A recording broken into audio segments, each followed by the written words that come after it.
If you're preparing for an interview, wait a second. Before you walk into that room or join that team's meeting, you must know what are the things that you must avoid if you want that job. And trust me, even the smartest candidates make these mistakes, but awareness is everything. So here we are, we will see what these common mistakes are and exactly how to avoid them and stand out in the best way possible. Getting a job depends on so many factors. The only factor which is in your control, which is in your hands, is to give the best possible interview. So let's work on that. Mistake number 1 is talking too much or too little. Why is it a problem? Rambling or talking too much makes you seem unfocused and confused. And if the hiring manager can't understand what you're trying to say, how can they even think of selecting you?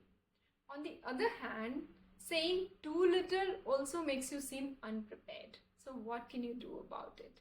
Stick to this structure for any of your answers. A starting point, an introduction, 2 to 3 key points, and then summary or conclusion.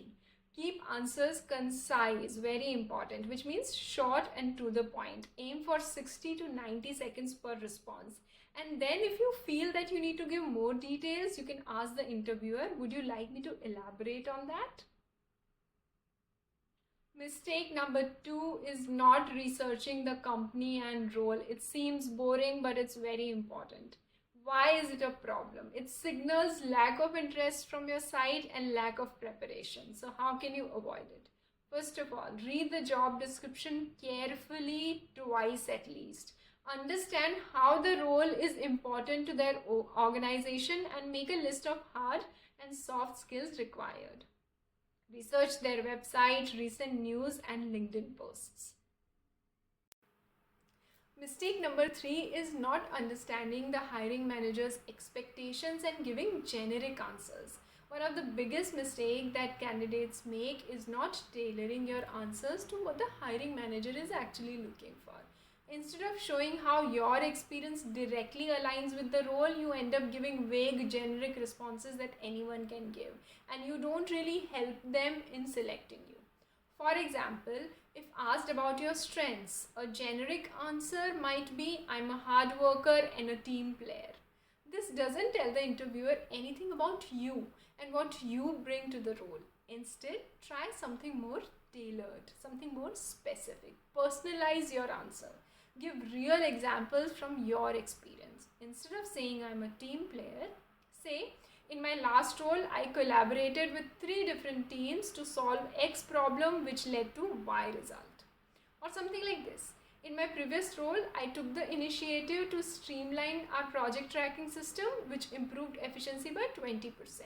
I enjoy finding ways to make the processes better and smoother while working closely with my team.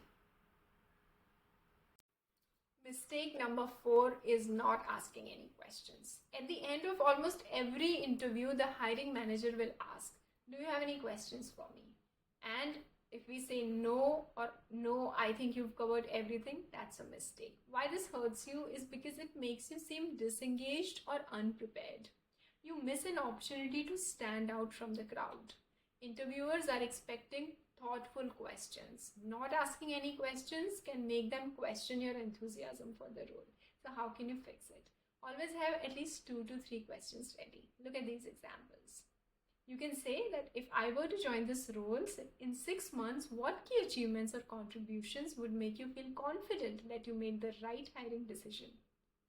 Or you can say, what are some challenges that the team is currently facing and how can this role help? But here is a tip.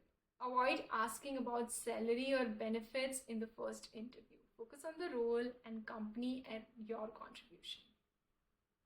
Mistake number 5 is not following up after the interview. Why is it a problem? It's a missed opportunity to leave a positive impression. Yes. And how can you avoid it? Send a thank you email within 24 hours and not just thank you email. Summarize the key points from your discussion and highlight again as a reminder for them few key reasons based on your skills and experience to show why you are the right fit for the role. Avoiding these mistakes alone can give you a huge advantage in your next interview. If you want more tips on career development, check the playlist and don't forget to subscribe.